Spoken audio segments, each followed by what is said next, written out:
Hi there. Welcome to Your Future, Your Finances. I'm your host, Brian Kuhn. This show is about personal finance issues and current events in the Montgomery County and Maryland area. Today, our first guest is Andrei Palmer, CEO and founder of AMP Systems. He's been in the IT field for over 20 years and services business and government contracts throughout the Maryland and D.C. area, covering services like corporate IT and identity theft protection. Welcome, Andrei. Thanks for coming on the show. Thank you for having me, Brian. So in the news these days, we have the stories about Sony and Anthem. Anthem is a major healthcare data-related company getting hacked. What's going on with those? Is it getting easier for the hackers? Well, a lot of these come down to poor security practices. That when a company like Sony or Anthem view security, it's often viewed as a unneeded expense up until the point at which disaster strikes. Right.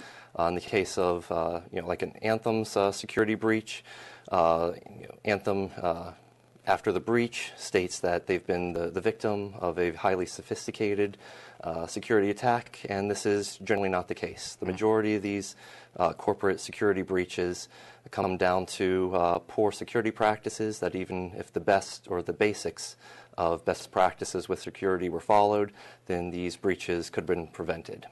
That's concerning. And then once they obtain the data, what do they do with it? What are they trying to get the data and use it for? There's a multitude of reasons.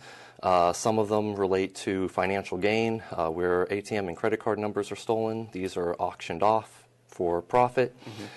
There can also be this theft of R&D, technical secrets, trade secrets from a company.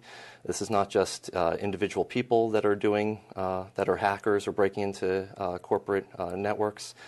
This is also even other countries, foreign entities, who are trying to break in and steal American corporate secrets. Also, another reason is to either potentially embarrass a company or just to make a statement. Sony, related to them, they've had a big target on their back for over 10 years with various, the hacking community. This goes back to when they were at the forefront of digital rights management, had created rootkit software to try to alter a computer's operating system to prevent it from the computer system from being able to copy CDs. Then in 2010, 2011, there was a 17-year-old who published how to break into a PlayStation game console and alter it such that non-Sony games could be played on the game console. Sony retaliated very significantly to this, including publishing the IP addresses of anyone who visited this 17-year-old's website. And yes, so in particular, Sony's been quite the target. So let's say in the audience there's a small business owner that's running his company and he's looking at this. What should he or she be doing to protect the company? Well, there's two aspects. There's one, the technical side of security, making sure that your network's locked down, that any network communications or communications across the internet are only to those people or entities that you want to communicate with, and that someone else can't be breaking in and taking advantage of those open channels of communication. But besides just making sure you can have the most secure and locked down infrastructure, but this can be poked open with vulnerabilities if the human side of security is makes that vulnerable, if people are not following good operational security. So a key aspect is, not only making sure your IT support or your internal IT staff has got everything well locked down, but making sure that the rest of your employees and staff are kept abreast of best practices, security, not reusing unsecure passwords, or made aware of what are common ways of phishing attempts or ways that you can accidentally give away passwords or other protected information. And then let's say you think you have it set up how you need it. You're at the forefront of the technology of this type of security.